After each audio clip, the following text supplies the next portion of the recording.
Good morning sir.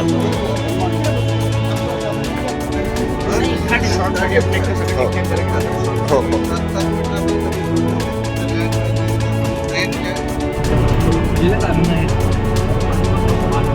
मागच्या गाडीवाल्यांचं बरं आहे ना.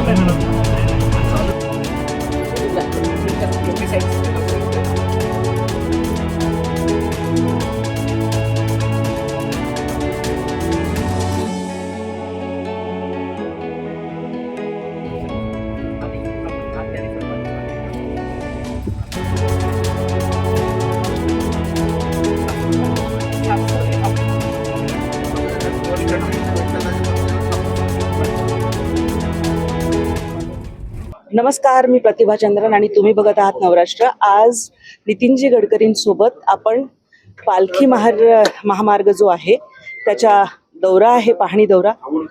तुम्हाला माहिती आहे की पालखी महामार्ग अनेक वर्ष प्रलंबित होता. जेव्हा तो NHAI कडे राष्ट्रीय महामार्गाकडे जेव्हा तो हस्तांतरित करण्यात आला तेव्हापासून काम वेगाने सुरू झालेलं आहे. नितीनजी, एकतर खूप वर्ष मागणी होती, तुम्ही जसं सांगताय, कारण वारी आम्ही सुद्धा 2000 पासूनच कव्हर करतोय, तर ती खूप खड्डे, खूप अडचणी आणि 2021 पासून काम सुरू झालं. आता काय टप्प्यावर आहे? साहेब, 95 ते 2000 मी महाराष्ट्रात PWD मंत्री असताना या मार्गावर जेव्हा होता त्यावेळी परिस्थिती तीच होती. विशेषतः तुकाराम महाराज आणि ज्ञानेश्वर महाराज पालखी मार्गावर जाण्याकरता खूप त्रास होता आणि ट्रॅफिक जाम, रस्ते चांगले नाही, त्यामुळे भाविकांचे हाल व्हायचे. लाखो लोक जेव्हा श्रद्धेने यायचे त्यांचे हाल पावत नव्हते.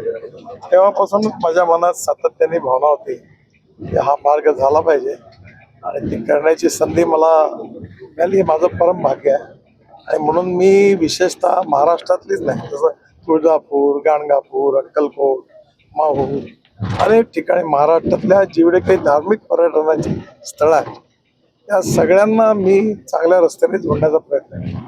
त्यातला हा 12,000 कोटीचे 2 ज्ञानेश्वर महाराज तुका पालखी मार्ग आहे. तर याचं काम जवळपास 80-85% पूर्ण झालं आणि मला वाटतं पुढच्या 4-6 महिन्यात ते काम संपेल. त्या कामाला संपायच्या आधी कुठे त्रुटी आहेत का, कारण माझी श्रद्धा आहे या कामावर. त्यामुळे मी मुद्दामून या नजरेखालून घालून काही कमी आहे का, काही करायची गरज आहे का, आज मी काही घोषणाही करणार आहे. काही ठिकाणी नवीन याच्यात काही गोष्टी राहून गेल्या त्याबद्दल. त्यामुळे याला भावनात्मक संबंध आहे. एक तर एकीकडे विठ्ठलाबद्दलची आस्था, श्रद्धा सगळ्या भारतात आहे, तशी माझ्याही मनात आहे. पण ज्ञानेश्वर महाराज आणि तुकाराम महाराज हे आपल्या इतिहास, संस्कृती, विरासतचे प्रतीक आहे. म्हणून त्यांच्याबद्दलची श्रद्धा आहे. त्यामुळे मला आज या काम करण्याची संधी मिळाली. खूप कामं झाली माझ्या हातून, पण हे काम मात्र मला व्यक्तिगतरित्या खूप समाधान आणि आनंद देणार आहे. ज्ञानोबा माऊली म्हटलं की महाराष्ट्राचं एक सांस्कृतिक नातं आहे, श्रद्धेचं नातं आहे आणि माऊली म्हणूनच विठोबा माऊलीकडे सुद्धा बघितलं जातं. तुम्ही वारीला कधी जेव्हा पूर्वी गेला असाल कधी, तर तुमचे काय अनुभव? आणि नाही गेलो, पण पुण्यात माझी बहीण राहायची, त्यावेळी मी 2-3दा जेव्हा वारी निघायची त्यावेळी मी या भागामध्ये त्या वारीला बघायला रस्त्यावर थांबलोय बऱ्याच वेळा. त्यावेळी लोकांची श्रद्धा, त्यांचं भाव आणि त्यात त्यांना होणारा त्रास मी बघितला. त्यामुळे मला आज नक्कीच आता या ठिकाणी सगळे पूल बनणार, रस्ते बनणार, वारी करता वेगळा मार्ग बनणार, त्या सगळ्यामुळे ज्या सोयी होणार आहे त्याचा मला खूप आनंद आहे. 2-3 गोष्टी आहेत हे म्हटल्यानंतर की एक वॉकवे जे वारकरी चालत जातात त्यांच्यासाठीचा, त्यानंतर त्यांच्या सोबतच्या गाड्या असतात, म्हणजे ह्या सगळ्याच. आणि गडकरीजी म्हटल्यानंतर लोकांची एक अपेक्षा असते की काहीतरी इनोव्हेशन, काहीतरी नवीन तुम्ही करणार. तर यामध्ये नाविन्यपूर्ण काय काय आहे जे तुम्हाला ठळक वैशिष्ट्य वाटतं? झाडवाला असं हे करत असताना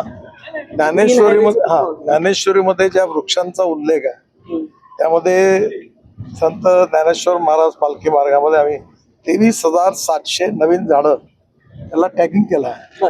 त्याच्यात टॅग केला आहे, त्यामुळे रेकॉर्ड आहे. हे लावले आहेत. संत तुकाराम महाराज पालखीवर 18,400 झाडं लावली आहेत.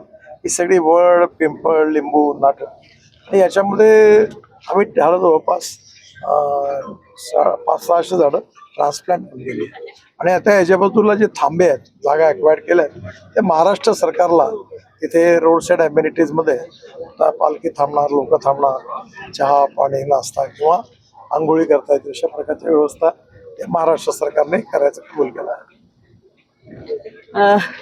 पूर्ण कधी होईल संपूर्ण? एक 6 महिन्याच्यात पूर्ण होईल. तर आपण बघताय की पालखी महामार्ग जो आहे तो 80 ते 90% जवळपास पूर्ण झालेला आहे. यावेळीची वारी ही वारकऱ्यांसाठी एक वेगळा अनुभव असणार आहे. कॅमेरामन विनोद इंगोलेसह प्रतिभा चंद्रन, नवराष्ट्र, पुणे.